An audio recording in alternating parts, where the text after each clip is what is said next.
Okay, so I hope you guys have been enjoying the videos that we have been putting out with the Creating Legacy through Community Service program. Today we have a really interesting guest for you. His name is Roger Weeks. He is from Barbados. And according to him, it was track that brought him here. But I don't remember seeing him in any Olympics or anything like that. Maybe he was running after their rum punch and ran all the way to Michigan. Roger's gonna tell us a little bit about how he got here, the work that he does in the drafting and caddying space for Henry Ford College, and what his hopes and dreams are for our community. So you know how I always do it, right? I ask you to do what? Stick and stay, subscribe to the channel, share our stories, like and comment. My name is Sophia Chu, and I am the host of the Creating Legacy through Community Service program. Good morning. Hey. Good afternoon, good evening, good night. I'm not sure where you are watching this vlog, but I wanted to make sure I greeted you like Caribbean people do. My name is Sophia Chu, and I am your host today for another rendition of Creating Legacy through Community Service. I have a very handsome and smell good man sitting next to me today that we're going to talk to. I've known this gentleman for probably as long as I've been in Michigan. Yeah. We've done some programs together. Mm-hmm. We've had some good times together, sure. And we watched some changes go on in our communities together. Quite a few. So I want you first to tell our audience your name and your birthplace. My name is Roger Weeks, and I'm from the beautiful island of Barbados. Very good. So you and Rihanna are friends? We're not friends. We're home people. Home people. Okay. Yes. You don't go by our house and stalk her or anything. No, I don't do that. Okay. All right. Don't say it in front of the camera either, because they may come for you. Tell me some fond memories from home. Fond memories. Oh, I have so many of them. Yeah. But the fondest of all, basically growing up around Christmas time, mm-hmm. enjoying family, music, food, and preparing for Christmas. It starts out in Christmas Eve, mm-hmm. where we would be preparing the yard, bringing sand and grit, and trying to get the home look the prettiest in the area. So do you guys paint it too? In Jamaica, we always paint the inside of the house or paint the fence or something to give it that fresh look. The boys and the men would do the yard work, okay. and the painting. The girls would do the curtains and the sweeping and the mm-hmm. cleaning. And you know, like I said, it would be a preparation for family and friends, mm-hmm. where when Christmas comes, we would invite, friends. As soon as they get to the home, we give them food, mm-hmm. drinks, and we just laugh and have fun. So the drinks, who makes the rum punch? The rum punch, Dad would make the rum punch. Okay. Because he would put in some special thing. I know. You guys have the best rum punch. You guys really have the best rum punch. Thank you. I'm not going to compare it to Jamaica's, but I actually prefer your rum punch. Rum punch? Yeah. So I have less on hazel. Yes. How old were you when you left home? I was about 18 years old. Okay. When I leave. Okay. So tell me a little bit about your migration story, leaving your beautiful home, mm-hmm. and how you eventually got to Michigan. Okay. Well, I got to go back to when I was pretty much affiliated with the church. Mm-hmm. I grew up in the church, more or less. I sang in the choir. I became an acolyte, and an acolyte. What's that? We will be assisting the priests at the altar. Okay. We will carry the torches, or we will carry the cross. Like an altar boy? Like an altar boy. Okay. We call it an acolyte here, but it's a server. I mean, we will refer to it as a server. Okay. And there will be a whole bunch of us, and we grew up, like I said, all of us in the community, all the boys, mm-hmm. and that's what we do. So I start there because I grew up with a lot of faith. Okay. And then when I attended school, I became known for my athletic abilities. Played a lot of cricket, played a lot of soccer, but I gravitated to track and field. And then when I started doing well in track and field, I represented Barbados at the Carifta level. And then I was awarded a track scholarship, which brought me to the United States. Okay. I did my 5-year stint at Jackson State University. Okay. And while I was there, I, visited home several times for the Olympic trials on some occasions. Okay. And then being there, I grew up taking a lot of the things that mom and dad instilled in me and was able to be successful, not only as a young man there, but academically. Okay. And that's where the migration from Barbados to the United States. So how did you end up in Michigan, and why did you decide to stay? Well, upon graduation, my academics, I majored in industrial technology with a concentration in design and drafting. I wanted to be a meteorologist, but meteorology was not a program at Jackson State, so I migrated into the industrial drafting because I did a lot of drafting in high school in Barbados. Okay. And so it was fairly easy for me to go into that field. When I graduated from Jackson State, the head of the department at the school, he suggested that I pursue drafting at a higher level. And it was just around the time computer-aided drafting started. Okay, CAD. You're right. AutoCAD. Yes. Got it. And Eastern Michigan was one of the few, if not the only institution in the country that started to teach CAD. Okay. And so I did a little bit of research, plus with the assistance of the department head, and he was able to get some enrollment papers from Eastern, and we filled them out and submitted them. Okay. And they offered me a scholarship. Well, they call it an assistantship. Sorry. An assistantship. What does that mean? An assistantship is where you will attend the school. They paid me $4,000 every semester, and I enrolled in the graduate program. And while I was there, I had to maintain a GPA point, a grade point average about, I think it was 205 or 25. That low man. Yes. Okay. All right. But I was able to maintain a 3-point throughout the program. So you got paid a stipend to go to school? Yes. Oh, cool. Okay. And so that I took on that for about 2 years. And while I was doing that, the department head there, Dr. Everett Israel, he approached me and asked me if I was interested in teaching. Okay. And I said, teaching? Me a teacher? And I said, okay. So I taught a couple of classes at Eastern. Okay. And then when I graduated, there was a position opening up at Kent State University, and I applied for it and became an associate professor there at Kent State. And I taught there for about 5 years.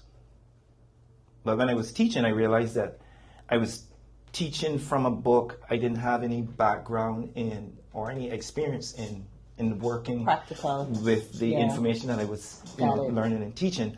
So I applied for some employment back here in Michigan. Because of the automotive industry. Correct. And so that's when I came back. Okay. And why did you decide to stay? When I was offered a job at TKS, that was a company in Southfield, and then they closed down, and then another offer came to me at Hayden in Auburn Hills. Okay. And I worked there for about 5 years. Okay. Looks like you're doing 5 years everywhere.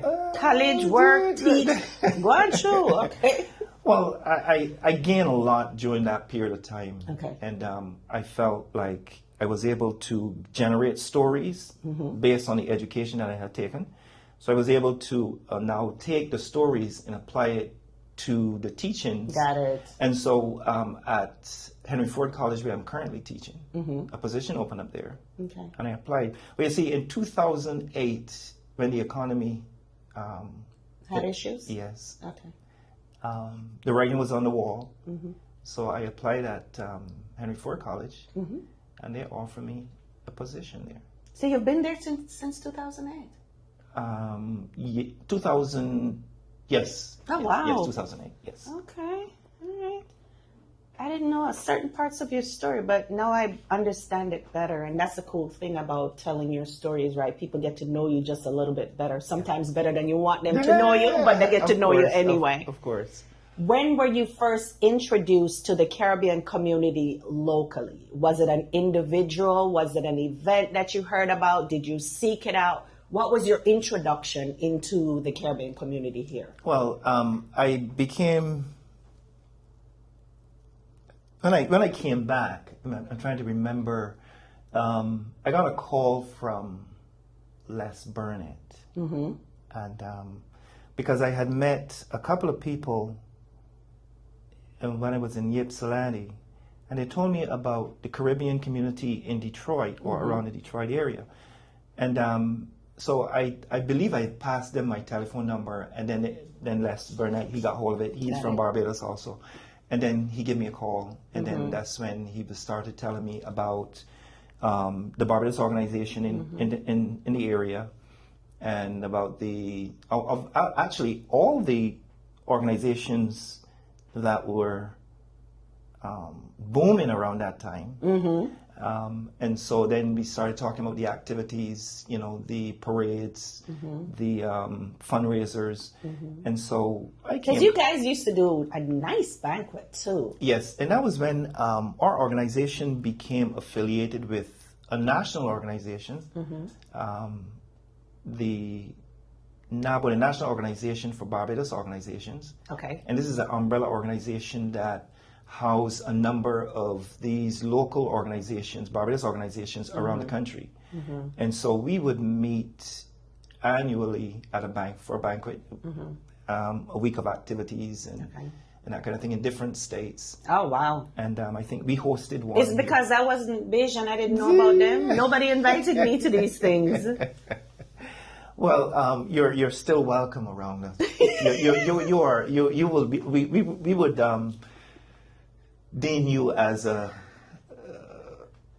clean it up. a Barbadian. Okay, thank you. As long as there's rum punch involved, I'm coming. Yes. As long as there's less rum punch involved, I'm coming. Yes. When you were first exposed to the depth of the Caribbean community here in Metro Detroit, what were your thoughts? Because you talked about all the organizations that were booming at the time, right?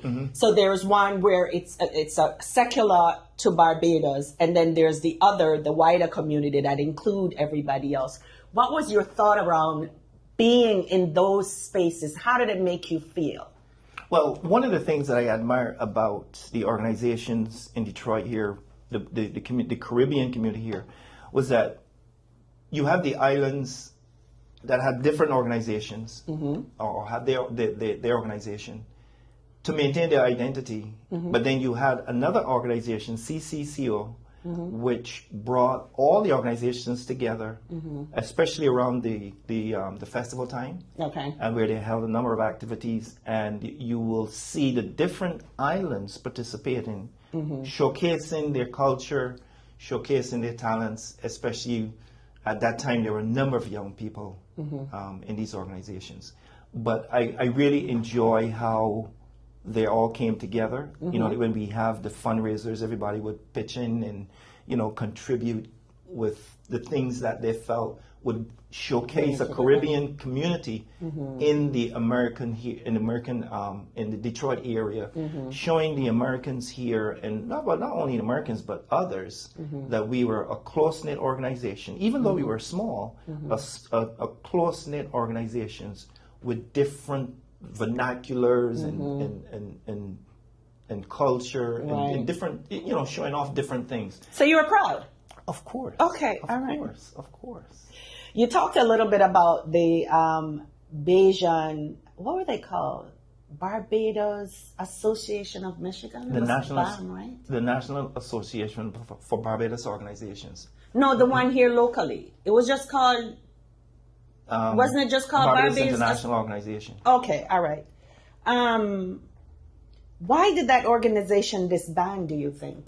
Well, it wasn't, it isn't that we really disbanded, but we had an organization here. Well, first of all, let me go back to the number of Barbadians in this area. Okay, all right. They're scattered, and it was very difficult reaching out to the Barbadians in the area. They reached so far as Ann Arbor and Ypsilanti, and like I said, the numbers were small, but the numbers that were locally here in Detroit, they were.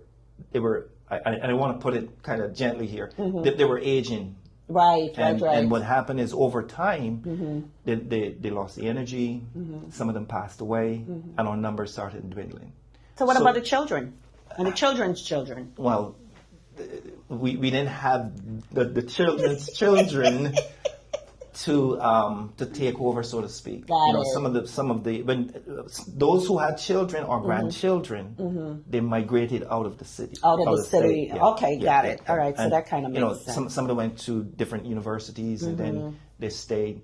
Just like how I decided to make my livelihood here, right? They did the same thing. So we didn't have the turnover, so that we can replace the Asian folks, the Asian Barbadians here. Okay, that makes sense. So eventually, the concept of creating legacy, you didn't have anybody to continue it with. Correct. I mean, we were still an organization trying to hold activities, but not meeting.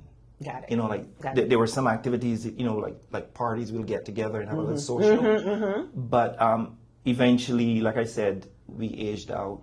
Okay. And then it was tough to get people, the few to come together. Right. So we just dissolved. So what do you guys do now? Do you now cling to the umbrella organizations, for example, the West Indian American Association and the Caribbean Cultural and Carnival organizations? Is that how you guys kind of socialize now? Yes. Okay. When there are activities, when the CCCO, when they do have activities, we try to support. Okay. I know when they have cultural nights, we would still do presentations of the culture of Barbados when we are asked to. And, like I said, support the events when they do occur and, show off our colors. Okay. Literally show off your colors. Yes. Show off your food, too. Yeah. Give me some examples of events that stick in your mind. You talked about Carnival itself. Tell me about what was so significant about Carnival from your standpoint, and if there's any other events that you can give a big up, right, a shout out to say, we did these things or we continue to do these things and they were so exciting because. Sure. Okay. The Carnival was one that stand out in my mind, especially when I first came, and at that time the carnival in the city here was like booming. Yes, it was something to watch. Yeah. We had the parade, the floats, we had the big trucks, we had people in costume, we had the music, and I recall lining up or queuing up there and Mac and was it Mac and Woodward, yes. Yeah. And before we start the parade, there will be a party. We'll have the music and the drinks and preparing the floats. And getting some of the children, because what we did at one point, I think we reached out to some high schools. We were able to get some kids to join us. Had them parade in T-shirts and stuff like that. But our float was small. But when we look at Trinidad and Jamaica, which there were more people supporting, they had their huge floats. But it was really special to me, being on a float and showing off our music, our colors, our culture, and seeing the streets lined with people just admiring and applauding and even dancing with our music, which is kind of rhythmic, of course. Right. And so I remember that, and I always would. It brought back memories of Crop Over in Barbados. Ah, got it. And to be a part of it here made me feel like I was in Crop Over. Nice. And so it brought back memories of home. Yes, keep memories alive. Yes. Any other events that stick out in your mind? Well, the cultural nights. Okay. I thought was special. Are they still happening, the cultural nights? Yes, they are, but not on a scale like they used to be. Okay. Because I think the numbers and the interest for some reason or the other. But when we were involved, it was really nice putting a presentation together highlighting the history or food or music, that part of Barbados that folks probably, would not have known about. Right. So, telling our story and seeing how interested people were in hearing about us, to me that was special. And of course, the few of us who were involved, really did a good job in doing it. Okay. All right. Why do you think it's so important to be grounded in your community? In our case, it's like a collective community, right? Our Caribbean community is collective because individually individual countries, our numbers are small, but together we're so much larger. So why do you think it's important to stay grounded in our community? Well, that's an interesting question. It shows who we are, and because we are so far away from home, it allows us to create a pseudo home here, not forgetting our culture, where we came from, and to be able to show that freely in a different country. I think it's important. I think it's important to show how we are all in a smelting pot. That's cool. A smelting pot. All right. And we are all we're all the same, but we may have a slightly different dialect or vernacular. Our foods may be named slightly different, but basically the same. Right. And it always makes me feel like I am showing off my home in a different place that appreciate different cultures. Nice way to put it. Thank you. How can we intentionally involve young people in the decision-making processes to move our community forward? You and I talked earlier about your organization and your leaders creating a legacy, right, that you'd want to hand off to your children or your grandchildren. And if they're not there, how do you encourage them to be there? Why do you think, or how do you think we can involve our young people more to make them want to take our culture forward, take our legacy forward? And that's a very good question. I applaud you for what you're doing with your organization to help promote and maintain that legacy. I always believe that education is the key. Folks will not know about Barbados, Jamaica, Trinidad, or any of these islands unless we educate them about our islands. I think that we need to have a database of information, such like if we are not around, that information could still be disseminated around, and people would know about Jamaica, know about Barbados, know about Trinidad. But I think that as we are around, while we are around, we need to interest some of these schools into what I call cultural presentations. Okay. Where we can go into some of these, connect with some of these schools, right? They may be teaching like sociology or some kind of arts, and we should reach out to find out if we can partner with, let's say, the teacher or with the principal and say, we can come in and showcase a little bit of our culture. And I think that will resonate within the young people, interesting, because again, if we don't reach out, we that we're dealing with young people now who are not going to seek this information. Right. So we got to bring it to them, and I think that if we can adopt a school, it doesn't necessarily have to be a high school, but some institution near us. I think that by telling our story, speaking about Jamaica, speaking about Barbados and about Trinidad and these kinds of islands, Haiti, it would interest these young people into either wanting to know more or to try to visit. Or what I wish would happen again is, I don't know if you remember pen pals. Oh yeah, I had a British pen pal when I was in primary school in Jamaica. So, used to write people letters. Yes. Yeah, yes, foreigners of letters. Course, yes. Okay. And finding out what they do when they're not, in school, just to learn what other cultures are doing. But I think that, we can adopt these schools, connect with these young people, and keep in touch with them. Okay.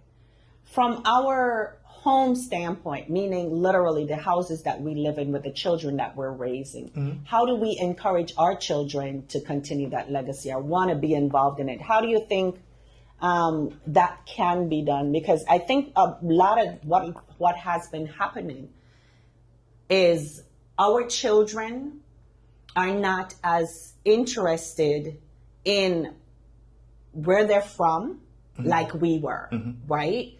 So, and I spoke to some people too, and they mentioned that they think it's a part of the assimilation process that the parents have put these children to, whether it's because they think they're going to be bullied in school because they sound different, they look different, so they want them to be considered American. So they don't introduce or ensure that the children are learning from home what it is to be Bayesian or what it is to be Jamaican, and making sure that they go to the cultural activities that we have. So the children have now lost interest. They have nothing to pick up and run with. How do you think we can address those with our community members, like folks my age and younger that are having children? I'm not going to ask how old you are, but folks our age, our age and younger that are raising children, raising first generation and second generation American of Caribbean heritage. How do you think we should approach that? What do you think the dialogue should be around that? Well, first of all, let's understand first why there's not that much of an interest. And that is simply because of the societal things that are occurring right now, where you have these video games, where you have these young people are isolated in their basement, just not, doing nothing really other than just playing these games, or they're in their rooms, on their phones and that kind of thing. We can use the social medias to disseminate this information to them, and the information got to be able to interest them. It has to be packaged in such a way that it doesn't turn them off and bore them. Sometimes we, in our age group and maybe older, we still believe that the way how we package information is effective. Child, can I tell you? We don't want to change. Can I tell you? Okay. What Preach. Preach. What the young people are interested in now these days, their attention span is very short, and we got to figure out how we can package things in small bites to get to them. Okay, so like we need to do a focus group with young people. Of course. We're going to write that down somewhere. We're going to come back to that one. What are your hopes and dreams for our community? We cannot go back to the past. Correct. So we can't have Carnival the way we used to have it. But focusing forward, what are your hopes for our community? I think we have to think outside the box. We have to do pop-up Caribbean activities. Like how you would do a pop-up activity. You can have, like, let's say, for example, you can have a steel pan and some dancing in a on a Saturday near a mall or in a mall or something like that. Just a pop-up lasts for about a half an hour. Yeah. And we can do a bunch of those around during the summer. We can have like a beach party, a Caribbean beach party.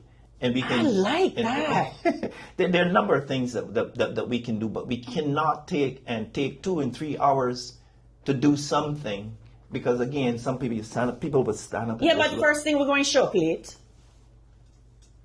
It's a 2 and 3 hour thing, and we're going to show up an hour late, so we only have 2 hours left. Okay, all right, sorry. I just thought I'd put that in there. So that means we are disrespectful of people's time. Absolutely. But I like the 30-minute pop-up kind of a thing. I really like that. And I love the beach party. Yep. So we can circle back to see how we can plan that, right? Sure. Because you don't need a whole lot of people to plan stuff. You just do the plan and execute it. Yep.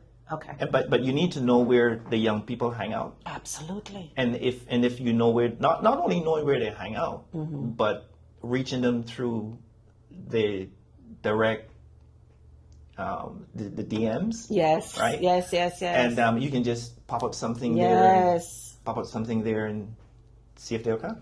I like that. We are a community of colors. Yes. Another activity that I really enjoy when I first got here was Concert of Colors. Yep. And that was such an interesting title relating to when they invited the Caribbean community to be involved in. If you look at our flag colors, they're very colorful. So when you're advertising, like let's say you have a pop-up activity, or if you have like a beach party, show off the colors. We're coming. I'm gonna circle back to you on that beach party thing. For real. So don't be talking all that stuff and then I reach you talking about I ain't got no time to plan. No, bro, we're about to do a beach party. Even in the middle of winter, we can do a beach party. We see in Barbados, when I was growing up, we had a number of beach parties. Okay. And sometimes they'll go on into the night. Yeah. Beach parties. Okay. Yeah. All right. I like that idea. So I want to thank you for your time. I want to thank you for your energy. This went so much sweeter than I thought it would have. You have intrigued me with some of the points that you brought up. The beach party for sure. The focus group for the young people to see what we can do to excite them by involving them with the dialogue. And I look forward to us working together on some of these things that we talked about, right? Sure. So I'm going to allow you the final words, and then we can close out.